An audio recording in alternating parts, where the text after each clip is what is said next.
So patients with heart disease tend to often have peripheral vascular disease, which means blockages away from just the heart. In fact, at least 20% of those patients who have heart blockages also have blockages in the peripheral vasculature. And what we found is that we're screening them more aggressively to find these problems before they become excessively symptomatic, but we're also treating them. It always starts with lifestyle modification, diet, exercise, medications, but when that fails, or if they need the next level of treatment, then we go to invasive therapies. So starting from the carotids, we're able to bring carotid stent technology, which is the ability to open up arteries in the neck, supplying the brain to help prevent strokes. This was a procedure that previously was only done under general anesthesia with the surgeons cutting open the neck to remove the plaque.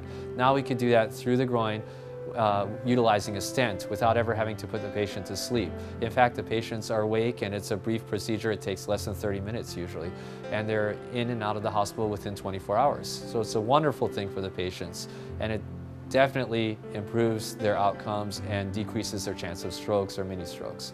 Along the peripheral vasculature, there's so many new technologies.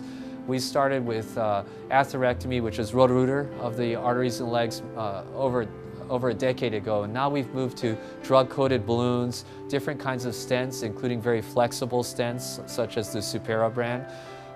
We've worked on different approaches in terms of balloon angioplasty. Sometimes we'll stick the patient from the foot and go up. Sometimes we stick them from the groin and go down. Sometimes we'll stick them from the arm and go down. It's just that we could do all these different approaches so we could help the patient now.